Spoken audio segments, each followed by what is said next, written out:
오늘 주님이 주시는 말씀은 빌립보서 1장 19절에서 26절까지 말씀입니다. 오늘 말씀을 묵상하면서 어떻게 제목을 정할까? 이 제목을 적어보고 저 제목도 적어보고 하다가 결국은 이렇게 정했습니다. 살든지 죽든지 그리스도께 영광.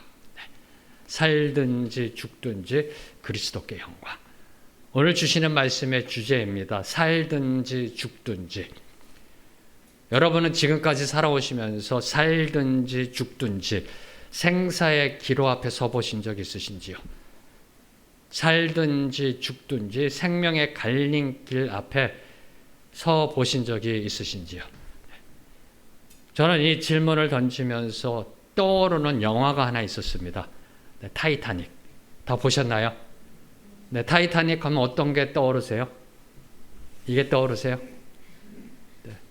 저는 타이타닉 하면은요, 타이타닉호가 빙하와 충돌한 후에 침몰하기까지 보여주었던 그 생사의 갈림길 앞에서 사느냐 죽느냐의 생사의 기로 앞에서 보여준 다양한 인간들의 모습, 그 모습이 저는 제 뇌리 속에 강하게 남아 있습니다. 그 중에서 가장 감동적인 장면, 거의 눈물을 보이면서 마음의 감정의 변화가 있는 걸 꾹 참으면서 봤던 것이, 감동적인 장면은 악사들이 모여서 바이올린과 첼로로 연주하는, 죽음이 다가오는 순간 속에서도 특별히 내 주를 가까이 하게 함은, 내 주를 가까이 하게 함은 찬양하며 그 죽음을 맞이하는 그 숭고한 모습, 저는 아직도 잊을 수가 없습니다. 그리고 안쓰러운 것은 여기저기서 살겠다고 몸부림치며 뛰어다니는 사람들의 모습, 자기 혼자 살겠다고 하는 사람들도 있었고요. 너무나 안쓰럽더라고요. 그리고 그거보다 더 애잔한 모습은 스스로의 품위를 지키면서 죽음을 맞이하는 모습들. 어느 귀족은 잘못된 시계를 맞춰놓으며 죽음을 기다리고 있고요. 어떤 그 어머니는 쌍둥이 아이를 재우면서 죽음을 맞이하는 모습들. 그리고 각자의 책임을 다하기 위해 삶을 포기하고 자기 자리로 돌아가 배를 지키며 죽음을 선택한 사람들의 모습. 저는 이 타이타닉 영화 속에 가장 제 뇌리 속에 남아있는 모습입니다. 지금 여러분의 삶의 모습은 과연 어떤 모습인지요? 이 중에 여러분의 모습은 지금 어떤 모습일런지요? 배가 침몰하는 가운데 고귀한 죽음을 맞이하는 사람이 있는가 하면 어떻게든 살아보겠다고 몸부림치는 사람들도 있습니다.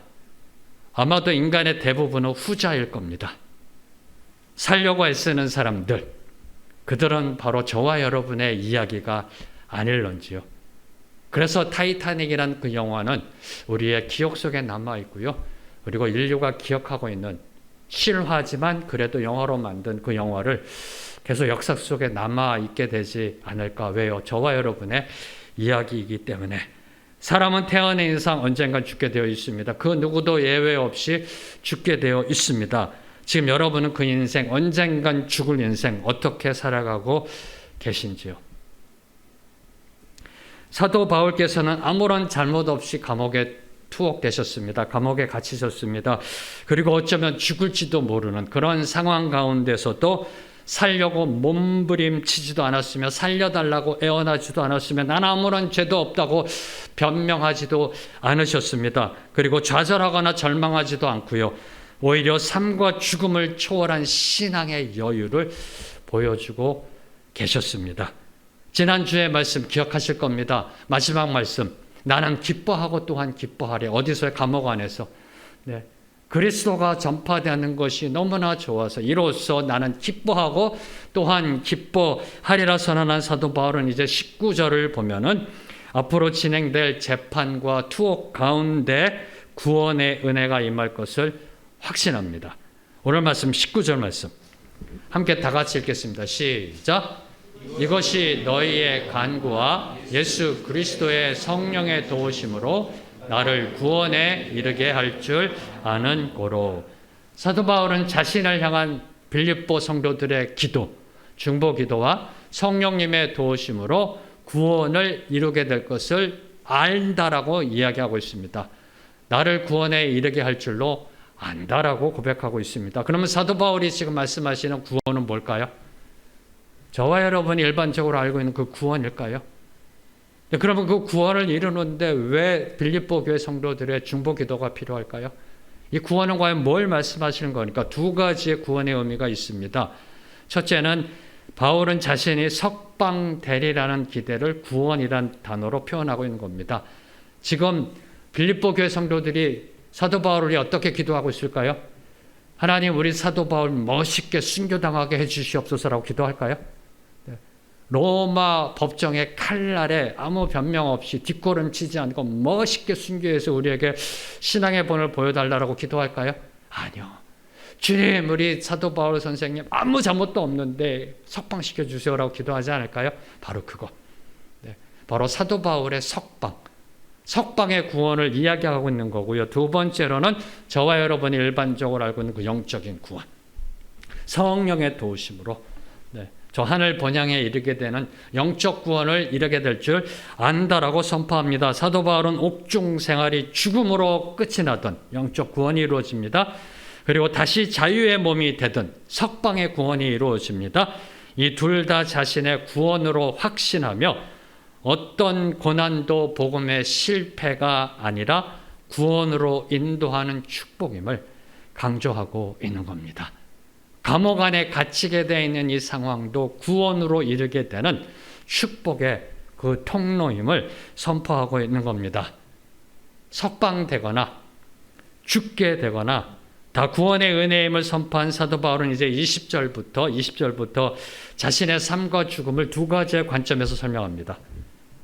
자신의 삶과 죽음, 인생을 두 가지의 관점. 첫 번째는 예수 그리스도의 관점으로, 20절과 21절에 보면 예수 그리스도의 관점으로 자신의 삶을 봅니다. 죽음을 봅니다. 그리고 자신의 인생을 평가합니다. 그리고 두 번째로는 하나님이 주신 그 사명, 그 사명의 관점으로 자기 자신의 삶과 죽음을 봅니다. 그게 22절에서 23절까지 기록되어 있는 겁니다. 먼저 20절을 보면은 다시 한번 20절 말씀 함께 읽겠습니다. 시작. 나의 간절한 기대와 소망을 따라 아무 일에든지 부끄러워하지 아니하고 지금도 전과 같이 온전히 담대하여 살든지 죽든지 내 몸에서 그리스도가 존귀하게 되게 하려 하나니. 살든지 죽든지 오직 그리스도의 영광만을 추구하겠다라는, 오직 주께 영광, 오직 주께 존귀와 찬양을 올려드리겠다라고 추구하는 그 바울의 성숙한 신앙관이 드러나 있는 것이 바로 이 20절입니다. 그 사도 바울의 신앙 중에 특별히 20절은 세 가지의 모습을 강조하고 있습니다. 첫째, 나의 간절한 기대와 소망. 나의 간절한 기대와 소망이란 이것을 원어적으로 보면은요, 어떤 것을 기대하는 마음으로, 미래에 대한 그 기대감으로 목을 빼고 앞을 바라보며 소망하고 있는 모습입니다. 이 원어적으로 풀면 목을 빼고 앞을 바라보며 소망하고 있는 모습, 즉 학수고대하는 그 소망의 모습인 겁니다. 어떤 모습일까요? 네, 저는 이 모습을 어떻게 여러분에게 설명드릴까 하다가 갑자기 홈쇼핑이 생각났어요. 여러분이 정말 갖고 싶은 거 주문했습니다. 내게 언제 오나, 하루 이틀, 현관문도 열어보고요. 오늘 배달한다고 합니다. 그러면 언제 오나, 몇 시에 오나, 갖다 놨나, 또 한번 현관문 열어보고, 그 마음의 천배 만배, 그 학수고대하는 마음, 그걸로 뭘 지금 소망하고 있나요? 학수고대하는 소망이 뭔가요? 내 몸에서 그리스도가 존귀하게 되게 하는 것. 바로 이걸 지금 소망하고 있는 겁니다. 그리스도께 영광, 그리스도께 존귀 올려드리는 것, 바로 이것이 사도 바울이 학수고대하며 소망하였던 겁니다. 사도 바울의 관심사는 오직 딱 하나였었습니다. 예수 그리스도가 영광 받으시는 것. 그거 하나였었습니다. 저는 이 부분을 이렇게 묵상하면서 갑자기 저도 뜬금없이 이런 노래가 나왔어요. 언제나 서나 당신 생각. 아무도 안 웃어주시네요. 제가 너무 잘 불렀나요? 저도 모르게 뜬금없이 현철이 부른 언제나 서나 당신, 언제나 서나 예수님 생각. 이게 사도 바울의 간절한 기대와 소망을 담고 있는 모습. 네. 언제나 서나 네. 예수님만 생각하는 그 소망이 불타오르는 그 모습. 그 모습이에요. 네. 언제나 서나 당신 생각, 오직 예수님뿐입니다. 주님 존귀와 영광과 모든 영광 받아 주시옵소서라고 앞서 기도합니다. 주님의 찬송과 영광이 되기를 기도하잖아요. 바로 그 모습. 그 모습이 지금 나의 간절한 기대와 소망이라는 단어 속에 들어가 있는 겁니다. 바로 이것이 사도 바울이 보여주고 있는 신앙의 첫 번째 모습이고요. 두 번째로는 아무 일에든지 부끄러워하지 아니하고, 아무 일에든지 부끄러워하지 아니하고. 여기에는 두 가지 의미가 있습니다. 첫 번째는 재판이 진행됩니다. 그리고 혹시나 이제 감옥 안에 갇혀 있을 때 그 어떤 부끄러운 말, 행동, 변명하지 않고 담대하게 하나님의 진리를 선포하겠다라는 능동적 결단이 들어가 있는 겁니다. 무슨 뜻이냐고요? 억울하잖아요. 사도 바울이 무슨 천사인가요? 저와 여러분과 같은 성정, 같은 성정을 가진 인간입니다. 아무 죄도 없이 지금 감옥에 갇혀 있는 겁니다. 그리고 로마 시민권자입니다. 최고의 학자입니다. 오늘날로 얘기하면 하버드 대학, 예일 대학, 프린스턴 대학 이런 데서 박사학위 받은 사람입니다. 앞날이 전도가 창망했던 청년이었답니다. 근데 예수님 만나서 지금 이렇게 억울하게 감옥 안에 갇혀 있는 겁니다. 자기의 인생을 돌아볼 때 열불이 올라오지 않을까요? 갑자기요. 네. 그리고 무엇보다도 갇혀 있어서 지금 복음 전해야 되는데 얼마나 답답할까요? 네. 그런 상황 속에 혹시라도 말이 헛나갈 수도 있잖아요. 네.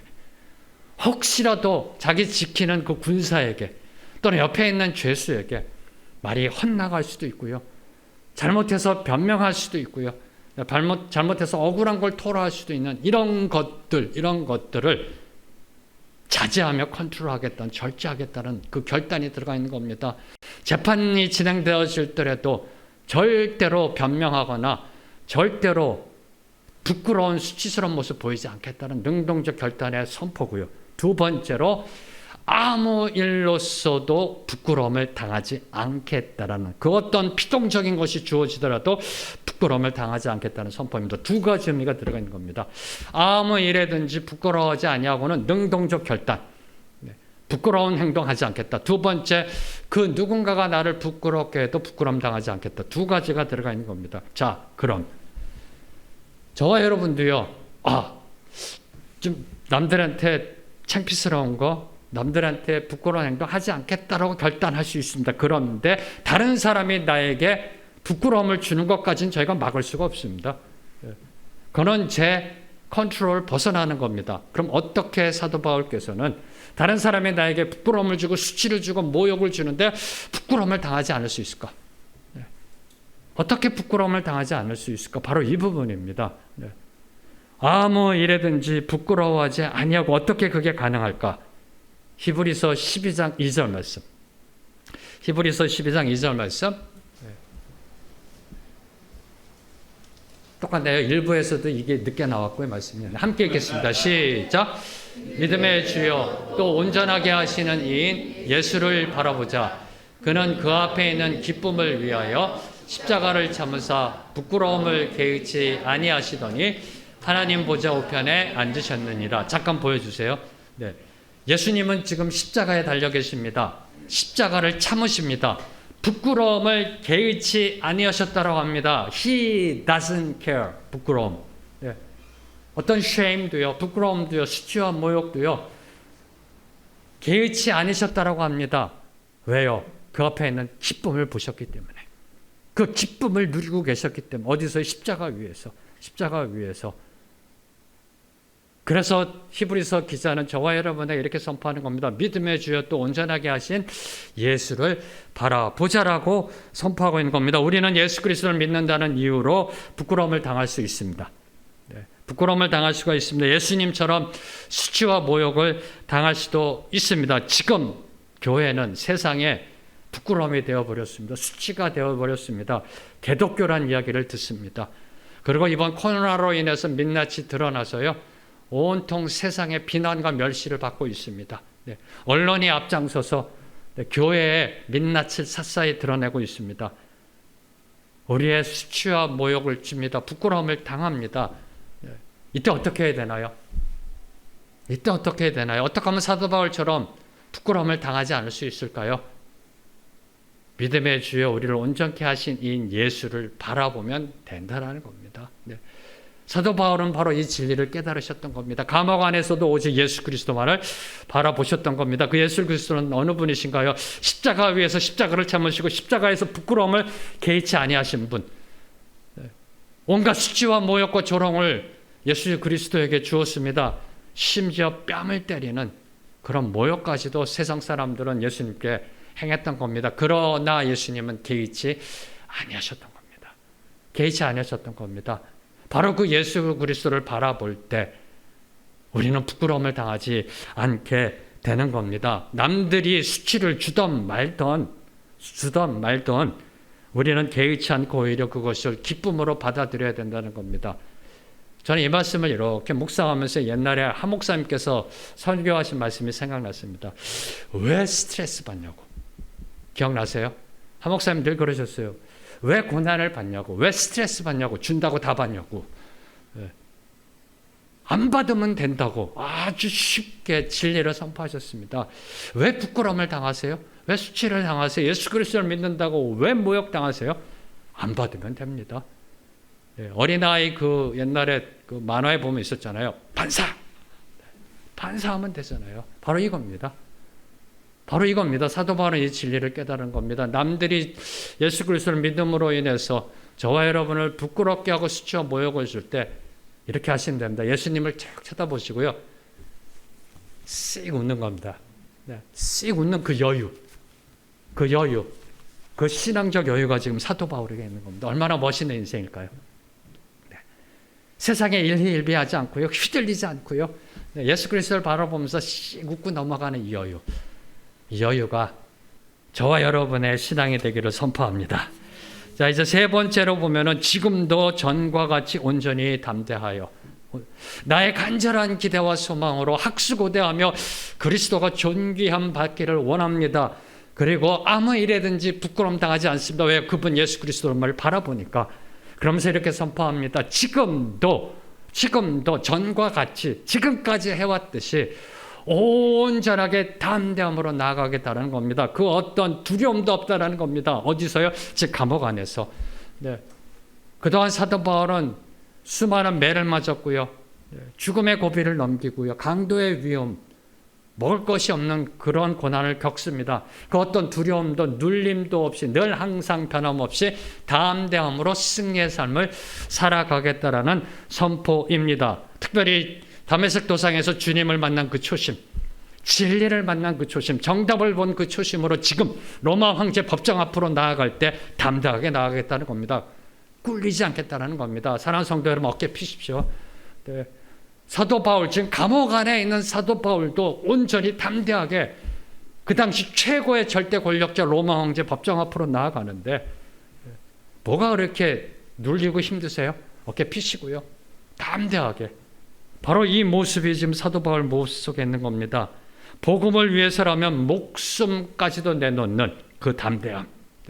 목숨까지도 내놓을 때 담대함이 생길 수 있습니다. 사람이 왜 비굴해지는지 아세요? 왜 타이타닉 그 영화 속에 왜 인간이 그렇게 비굴한 모습이요? 자기 혼자 먼저 살겠다고 구명보트에 먼저 들어가는 사람들 왜 그런지 아세요? 목숨 때문에 그렇습니다. 목숨까지도 내어놓은 사람은 담대함으로 나아갈 수가 있습니다. 바로 그 목숨까지도 내놓는 담대함으로 사도 바울은 선포합니다.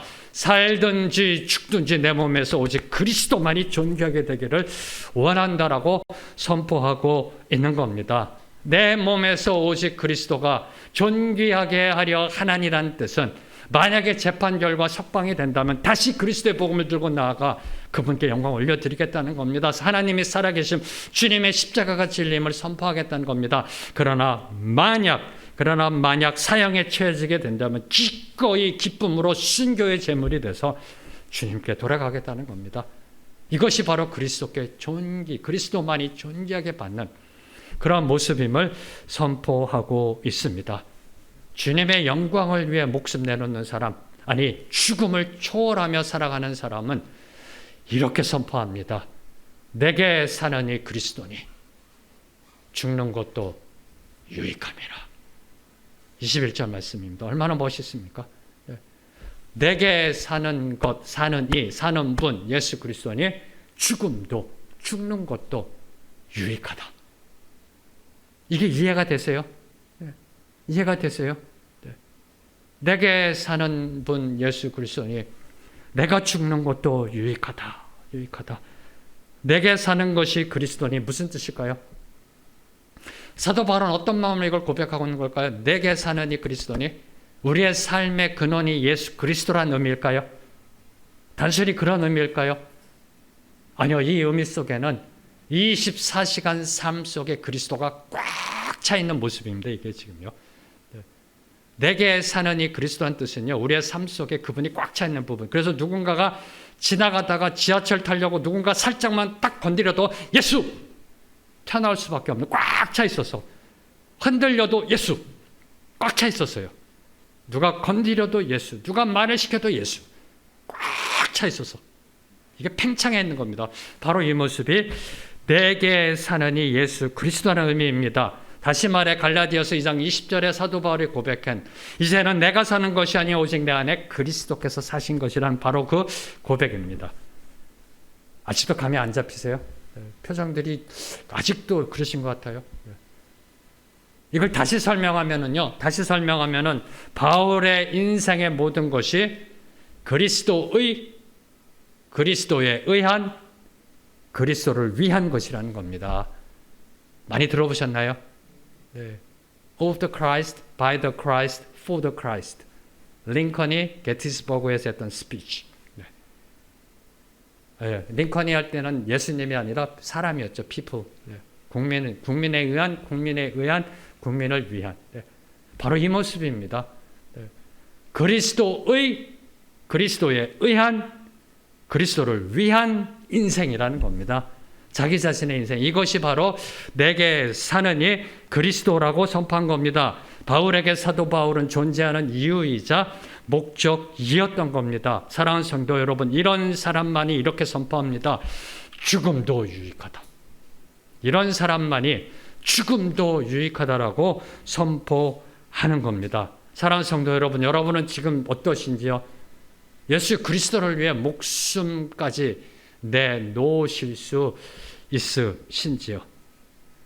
사도 바울은 오늘도 변함없이 저와 여러분에게 이렇게 선포합니다. 우리가 살아도 주를 위하여 살고 죽어도 주를 위하여 죽나니 그러므로 사나 죽으나 우리가 누구의 것이다? 주의 것이다.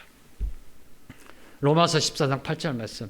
우리가 살아도 주를 위하여 살고 죽어도 주를 위하여 죽나니 그러므로 우리가 사나 죽으나 살든지 죽든지 주의 것이다. 얼마나 놀라운 고백일런지요. 바로 그리스도의 관점에서 자기 자신의 삶과 죽음을 정말 너무 멋있게 이렇게 선포하고 있는 겁니다. 살든지 죽든지 내 인생은 오직 그리스도께 올인되어 있다. 바로 이 고백이 20절과 21절에 선포되어 있는 겁니다. 그리고 이제 22절에서 24절까지는 이제 자기 자신의 삶과 죽음을 그리스도의 복음을 전하는 사명이라는 관점에서 해석하며 빌립보 성도들에게 편지 쓰고 있는 겁니다. 22절과 24절 말씀, 세 구절 말씀 다시 한번 읽겠습니다. 시작. 그러나 만일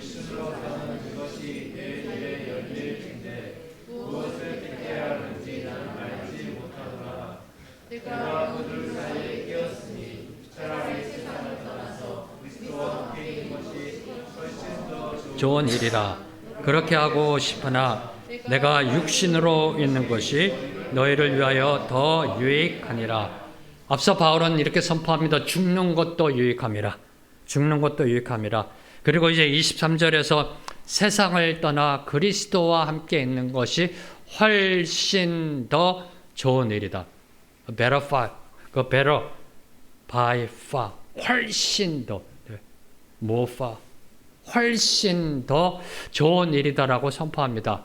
그런데 그렇게 이야기하고 나서 곧바로 또 이렇게 이야기합니다. 만일 석방된다면 자신의 사명의 복음 전파의 열매를 맺을 수 있으므로 이 또한 유익하다. 아니요, 더 유익하다. 네. 더 유익하다라고 24절에 또 이야기하고 있습니다. 예수 그리스도께 가서 함께 있는 것이 훨씬 더 좋은 일이다. 근데 갑자기 다음 구절에 너희와 함께 있는 것이 더 유익하다. 내가 육신으로 있는 것이 너희를 위하여 더 유익하니라. 바로 사도 바울께서는 지금 삶과 죽음 중 어느 쪽을 택하여야 하는지 모르겠다라고 고백하고 있는 겁니다. 한마디로 사느냐 죽느냐 그것이 문제로다 라고 지금 사도 바울이 이야기하고 있는 겁니다. 많이 들어보셨나요? 사느냐 죽느냐 그것이 문제로다. 사도 바울은 셰익스피어보다 500년 앞서서 삶과 죽음의 고민을 토로하셨던 겁니다.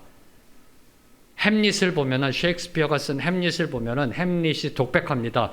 사느냐 죽느냐 그것이 문제로다.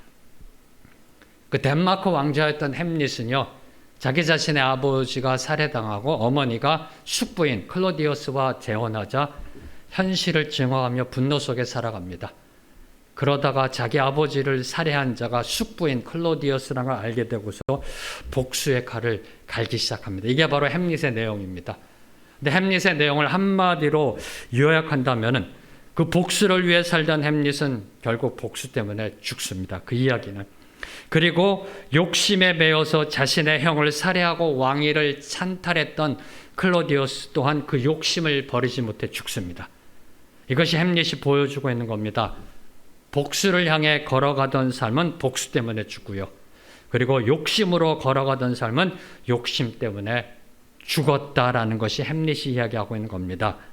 한마디로 내가 사는 이유가 내가 죽는 이유가 된다라는 교훈을 주고 있는 게 햄릿이 던지고 있는 교훈입니다. 내가 사는 이유가 복수를 위해 살면 복수 때문에 죽고요. 욕심으로 살아가면 욕심 때문에 죽게 된다는 걸 보여주는 것이 햄릿의 교훈입니다. 여러분에게 지금 사는 이유가 무엇인지요? 무엇 때문에 사세요? 사도 바울에게는 사는 이유가 오직 하나 그리스도였었습니다. 그리고 사도 바울에게는 죽는 이유도 오직 하나 그리스도였었습니다. 살든지 죽든지 그 이유는 오직 그리스도 한 분이었던 겁니다. 그래서 바울은 죽음의 유익이냐 아니면 사명의 열매 맺음이냐, 다시 한번 말씀드립니다. 죽어서 저 천국 가느냐, 그 죽음의 유익이냐 아니면 사명의 열매 맺음이냐라는 그 선택 사이에서 고민하며 내가 그 둘 사이에 끼었다라고 고백하고 계신 겁니다. 이는 죽어서 그리스도에게 가고자 하는 그 신앙적 열망, 신앙적 열망과 하나님의 뜻에 순종하며 세상에서 복음의 진전을 이루어가는 사명적 우선 사이에 꽉 중간에 껴서 옴짝달싹할 수 없는 이 상황, 이 딜레마를 토로한 게 그 둘 사이에 끼었다라는 겁니다. 신앙적 열망. 저와 여러분 왜 교회 나오세요? 솔직하게 고백해 보세요. 왜 예수님 믿으세요? 어디 가려고? 천국 가려고. 이 신앙적 열망. 이 열망과 하나님이 주신 사명을 이루어야 되는 사명적 우선, 이 둘 사이에 끼어있다는 겁니다. 옴짝달싹 없는 이 딜레마의 표현이 내가 이 둘 사이에 끼었다는 겁니다. 만약 하나님께서 오늘 여러분에게 죽느냐 사느냐 선택하라면 어느 걸 선택하시겠습니까? 죽고 싶으세요? 살고 싶으세요? 많은 세상 빨리 떠나 이런 거 말고요. 네. 세상이 이야기하는 아이고 이 뭐 같은 세상 빨리 가, 이게 아니라 하나님을 믿는 백성으로서 여러분이 사도 바울의 입장이라면 어느 쪽을 선택하고 싶으세요?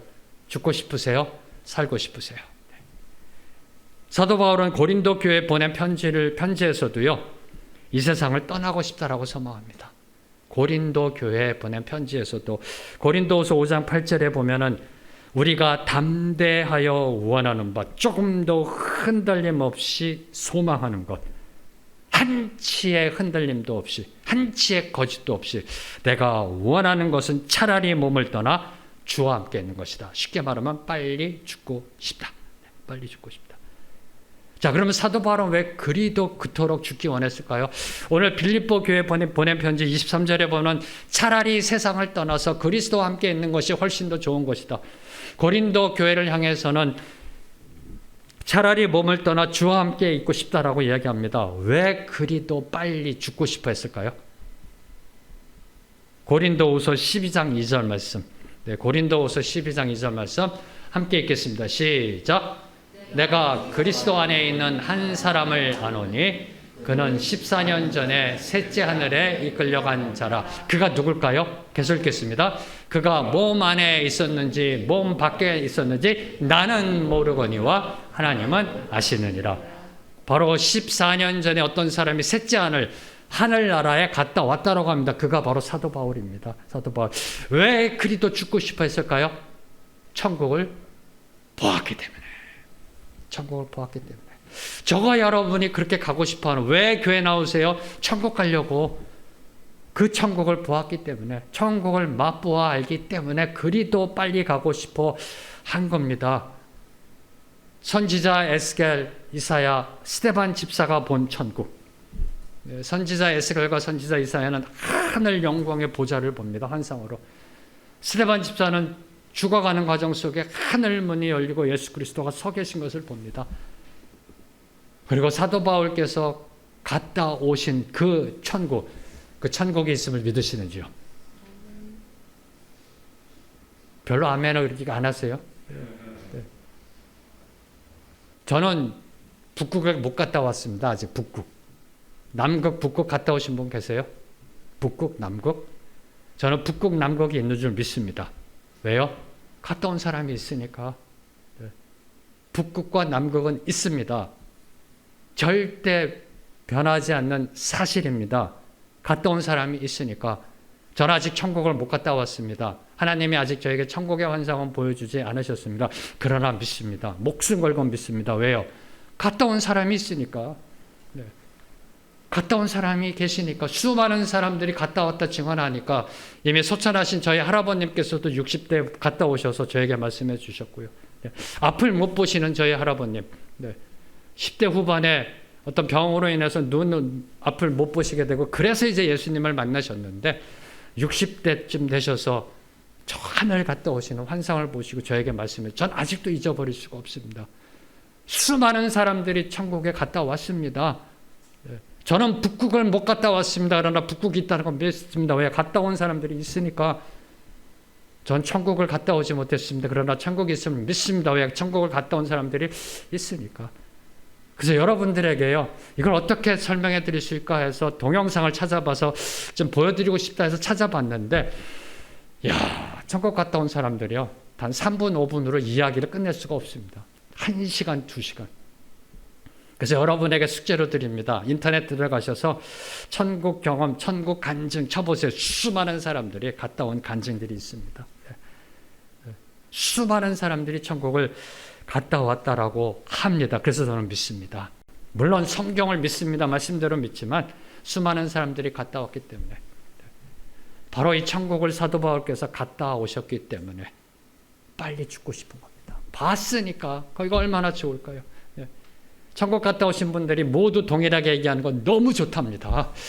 너무 좋대요. 네. 어떻게 인간의 언어로 표현할 수 없대요. 네. 그래서 제가 이 말씀을 쭉 또 묵상하면서 자료를 찾다가 유기성 목사님께서 쓰신 글이 또 제 눈에 딱 들어왔습니다. 네, 유기성 목사님께서 직접 경험하신 게 아니고요. 이제 실화입니다. 어느 목사님이 이야기한 걸 이렇게 적으신 겁니다. 어느 권사님이 이제 오랫동안 지병으로 고생하시다가 임종을 앞두고 온 가족이 모여서 이제 예배를 드리게 됐다라고 합니다. 이제 예배가 마친 후에 맏며느리가 이제 그 시어머니께 이렇게 말했다고 합니다. 어머니, 이제 천국에 가시게 되니 얼마나 좋으세요? 어머님이 그렇게 보고 싶어 하셨던 예수님도 이제 만나게 되니 얼마나 좋으세요? 자, 여러분이 시어머니라면 어떻게 대답하겠습니까? 이 말을 들은 시어머니가 눈을 감고 나지막한 목소리로, 그렇게 좋은 데를 나 혼자 가니 미안하다. 같이 가자. 같이 가자. 근데 그 며느리가 당황해하면서 어머니, 저는 아이들이 아직 있잖아요. 우리 아이들 아직 어려요. 어머님의 손주예요. 제가 가면 그 아이들 누가 키워요? 그랬더니 시어머니가, 그래? 그럼 그놈들 다 데리고 가자. 다 데리고 가자. 이게 어쩌면 우리의 솔직한 본연적 모습이 아닐런지요. 네. 이게 어쩌면 저와 여러분의 솔직한 모습일 수 있습니다. 타이타닉 영화에서 보여진 대부분의 사람들의 모습, 죽음 앞에서 죽지 않으려고 발버둥 치는 그 모습. 네. 여러분은 지금 천국 갈 준비가 되셨는지요? 기쁜 마음으로 천국 갈 준비가 되셨는지요? 이제 오늘 말씀 속에 마지막으로 저희들이 주목하는 것은 22절을 보면은 사느냐 죽느냐의 딜레마 속에 바울은 무엇을 선택해야 할지 모른다라고 고백합니다. 무엇을 택해야 하는지 나는 알지 못하노라. 무슨 의미일까요? 무엇을 택해야 하는지 나는 알지 못하노라. 과연 어떤 의미로 지금 사도 바울이 고백하는 걸까요?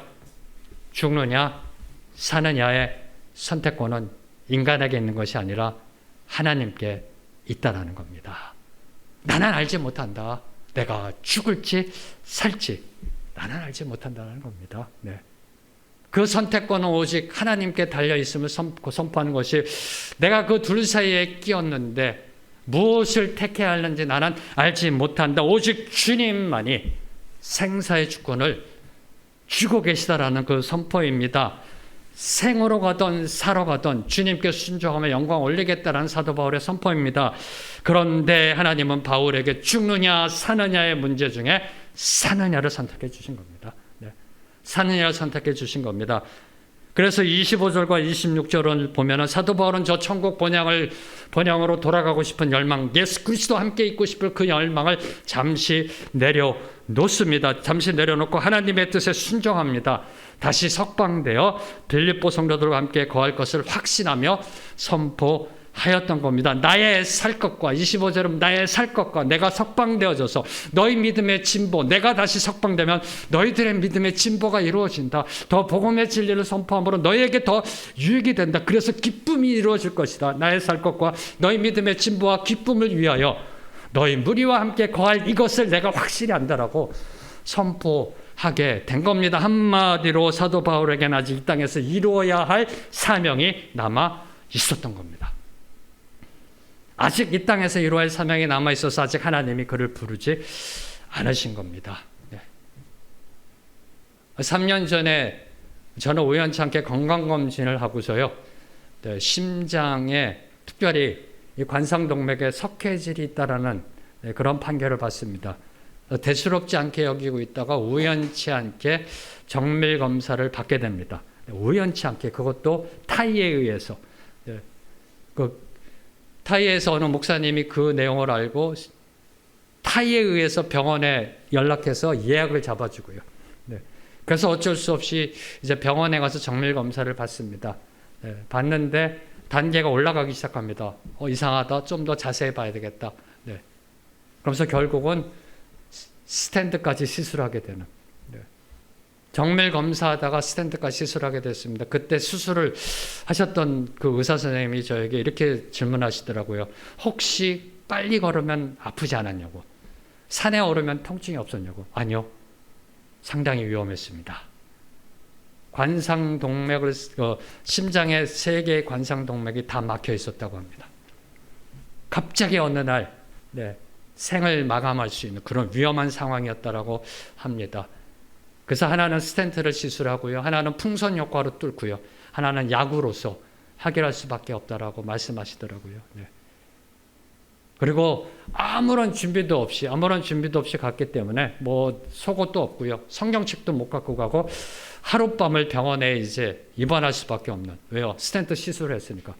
옛날에는 허벅지로 시술해서 일주일 있어야 되는데 요새는 이 손목으로 해서 하루면 됩니다. 있는데 그날 밤 기도하는 가운데 하나님이 이렇게 말씀하시더라고요. 내가 너를 고쳐서 쓰겠다. 다시 고쳐 쓰겠다. 그 말씀을 주시더라고요. 왜요? 저는 그 의사의 말을 들었을 때 상당히 위험했다. 그 딱 말씀이 들었을 때 저는 이런 생각이 들었습니다. 죽음 중에 가장 행복한 죽음은 잠자다가 심장마비로 가는 죽음이다. 아무런 고통도 없잖아요. 그죠? 다른 사람에게 어떤 그 어려움도 주지 않고요. 조용히 깨끗하게 멋있게 가잖아요. 하늘나라로. 그 생각이 들어가지고요. 주님 그렇게 부르셨으면 얼마나 좋았을까. 물론 남아있는 가족들에게는 미안하지만 네. 근데 그날 밤 기도하는데 내가 너를 다시 고쳐 쓰겠다. 그리고 6개월 지나서 저를 부르신 겁니다. 네. 교회 개척하라는 소명을 주셨고요. 네. 그리고 이제 11개월의 기도 후에 교회에 사직서를 제출하고 생명의 길 교회로 나오게 된 겁니다. 사랑하는 성도 여러분, 여러분의 삶 속에 생가사, 생명의 갈림길하게 쓰게 된다면 여러분은 과연 어떠한 선택을 하실런지요? 물론 선택은 주님이 하시지만 여러분은 과연 어느 쪽에 소망을 두실런지요? 여러분이 만약에 타이타닉호에 승선한 사람들이라면 배가 침몰할 때 여러분은 과연 어느 쪽을 선택하실런지요? 주님께 찬양 올려드리며 숭고하게 죽음을 맞이하시겠습니까? 아니면 살고자 발버둥 치며 그 죽음을, 그 생명을 놓지 않으려고 발버둥 치실런지요? 살든지 죽든지 내 몸에서 오직 그리스도만이 존귀함을 받으시옵소서가 사도 바울의 고백입니다. 저는 오늘 말씀을 요약하면서 20세기, 지난 세기 최고의 실존주의 철학자 장폴 사르트르가 한 말이 생각났습니다.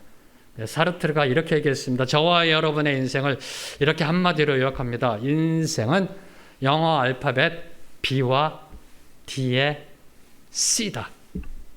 B와 D 사이에 C가 있는 거다라고 사르트르 최고의 실존주의 철학자가 20세기에 선포했습니다. 아마도 많이 들어보셨을 겁니다. B는 birth, 탄생, D는 death, 죽음. 인생은 태어남과 죽음 사이에 수많은 C, choice, 선택을 하며 살아가는 것이 인생이다. 이것이 실존주의 철학자의 시각입니다. 인생을 바라보는 시각. 인간이 태어나서 죽을 때까지 수많은 선택을 하며 살아간다.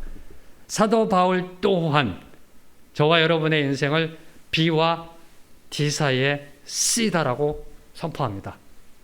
사르트르와 똑같이 선포합니다. 그런데 사도 바울이 말씀하시는 C는 초이스가 아니라 Christ. 저와 여러분의 인생의 태어남과 죽음 사이에는 오직 딱 한 분밖에 안 계십니다. Christ. 사도 바울에게는 첫째도 그리스도였고요. 둘째도 그리스도였고요. 사는 목적도 죽는 목적도 오직 그리스도였었습니다. 그리스도가 사도 바울의 전부였던 겁니다. 사랑하는 성도 여러분, 이 사도 바울을 본받으십시오. 간절한 기대와 소망으로 사도 바울을 본받아 오직 주께 영광 올려드리는 저와 여러분이 되기를 주님의 이름으로 선포합니다.